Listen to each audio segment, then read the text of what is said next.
Pelikula ng Kim Pao, Paolo Avellino and Kim Chiu, mauudlot. Pero ano nga ba ang dahilan?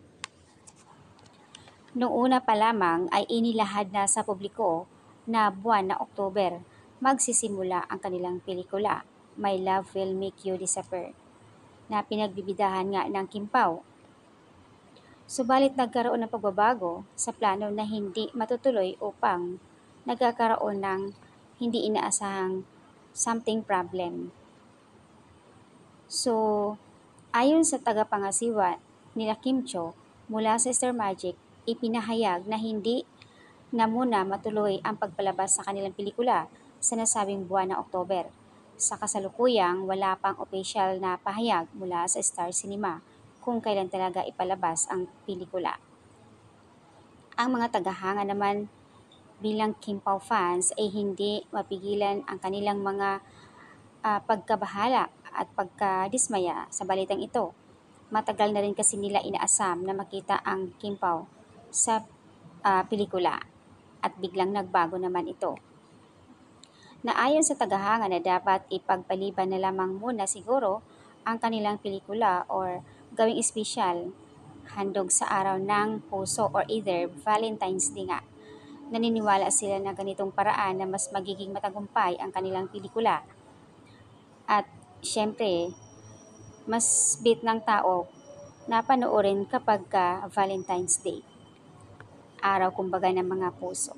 Ang pagkakaroon ng malaking fanbase ay tiyak na magdadala ng maraming tao sa mga sinihan. May mga ilang fans ng Kim Pao na ang pag-alala ng mga taga-suporta ng Kim Pao kumbaga nakaugat sa mga pananaw na hindi maramdaman ang pantay-pantay or pagtrato sa mga artista. Ang ganitong pakiramdam na nagiging sanhi ng pagbuo ng hidwaan o pagitan ng mga tagahanga sa industriya. Sa kabila ng pagiging popular ng Kim Pao, may pagkakataon nga sa kanilang mga proyekto na nabigyan ng mas kaunting pansin kumpara sa iba pang mga pelikula. Samantala sa balitang ito, umaasa pa rin ang mga taga-suporta ng Kim Pao na magkakaroon ng bagong schedule para sa pagpapalabas ng kanilang inaasahang pelikula. Patuloy lamang nilang sinusubaybayan ang update at umaasang magiging positibo ang susunod na mga hakbang ng Star Cinema. So, ayan guys. Bago pa naman inere talaga ang pelikula ng Kim Pao, una nang lumabas ang issue nila Catherine and Alden Richard na Hello Love Goodbye. So, mas nauna naman talaga in-announce, dineclare ang kanilang movie bago nitong kaila Kim Pao.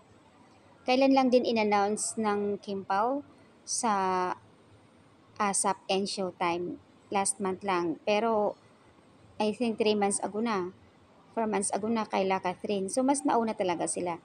Ayon nga sa kanila, hindi naman pwedeng pagsasabayin ang dalawang pelikula, lalo at mga talagang mga sikat sila, di ba? So hindi maaring pagsasabayin ang kanilang movie. Kaya nga ayon sa kanila, na mas mauna nga ang Kat din bago ang Kim Pao. Mas maganda nga kung February